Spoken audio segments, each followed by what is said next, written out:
도널드 트럼프 대통령이 어제 캐나다산 제품에 50%의 관세를 부과하는 포고령을 발표했습니다. 이 프로클래미네이션이라고 해서 선포문 같은 형식으로 발표를 한 것인데요. 캐나다가 미국 제품에 대해서 차별적인 대우를 하는 것에 대응하기 위한 조치다라고 백악관은 설명합니다. 트럼프 대통령은 이러한 조치를 통해서 캐나다의 차별적 대우로 인해 미국 경제가 겪는 부담과 불이익을 상쇄하고 자동차, 주류, 유제품 등 미국의 주요 수출품에 대한 공정한 경쟁 환경을 조성하고 있다. 이렇게 이야기했습니다. 세 가지 포고령이 나왔는데 와인부터 시작해서 하키 스틱, 시멘트에 이르기까지 다양한 캐나다 수입품에 50%의 관세를 부과하는 내용입니다. 그런데 제232조에 따라서 관세가 부과되는 제품에는 적용이 되지 않는다라는 거죠. 이미 이제 가중 처리가 되어져서 관세가 높게 부과되고 있던 몇몇 제품들에 대해서 추가 부과를 하는 것은 아니다라는 이야기입니다. 이번에 적용이 된 조항은 338조입니다. 338조 관세에는 해당 상품이 미국, 멕시코, 캐나다 협정에 따라서 생산됐는지 여부와 관계없이 모든 대상 상품에 적용이 됩니다. 다만 338조에 포함이 안 되는 것은 에너지와 칼륨 상품은 적용이 되지 않는다고 합니다.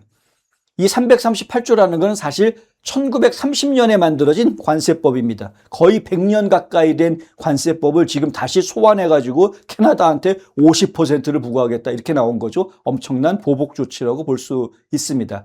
자, 선포는 어제 이루어졌는데 실제로 이것이 발효가 되는 것은 30일 뒤부터 발효가 됩니다. 이번 관세 부과는 캐나다가 자동차, 주류, 유제품 등 미국의 주요 수출품을 포함한 미국산 제품에 대해 취한 조치의 대응으로 나온 것입니다. 백악관은 2025년 4월부터 2026년 3월까지 캐나다의 미국산 자동차 수입이 2024년에서 2025년 같은 해 기간에 비해서, 그러니까 그 전년도에 비해서 22%나 줄어들었다. 그게 돈으로 따져보니까 56억 달러나 줄어들었다는 겁니다. 왜 갑자기 1년 사이에 이렇게 크게 줄어들었냐라는 거죠. 이거는 미국산 수출이 충족했던 수요를 다른 국가에서 캐나다로의 자동차 수출이 보충이 되며 발생한 현상이다. 그러니까 미국 차 수입을 일부러 안 하고 다른 나라 차 수입하면서 해놓은 일인데, 만약에 캐나다가 미국 차를 이렇게 수입해 주지 않는다라고 하면 그러면은 이거 뭐 캐나다하고 미국 간의 자유무역 이거 왜 필요하냐 이거죠. 이런 얘기입니다.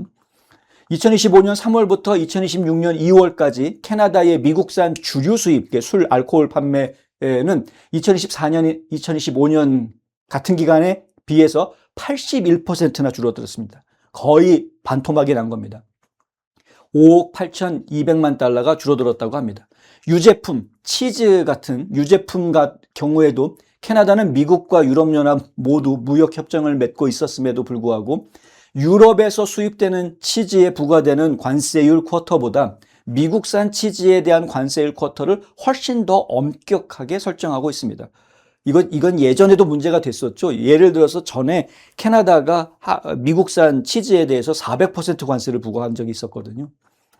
백악관은 지난 1년 반 동안 트럼프 대통령의 관세에 대해 미국과 협상하는 대신 보복 조치를 택한 나라는 중국과 캐나다 단 두 나라뿐이다 라고 이야기합니다. 중국, 캐나다 이 두 나라만 미국한테 지금 관세 보복을 하고 있다. 희한하죠. 오늘 부과된 338조 관세는 미국을 더욱 부유하고 강하게 만들며 캐나다의 미국 상업에 대한 차별적 대우로 인해 미국 상업이 겪는 부담과 불이익을 상쇄한다 이렇게 이야기합니다. 캐나다가 지금 방향을 잘못 잡고 있습니다. 좌파 정권이니까. 그러니까 지금 중국하고 손을 잡고 자신들의 살 길을 찾을 수 있을 것이라고 지금 착각하고 있는 겁니다. 편서기를 잘못한 것이죠. 지금 한국은 캐나다가 당하는 모습을 보고 빨리 깨달아야 할 것입니다.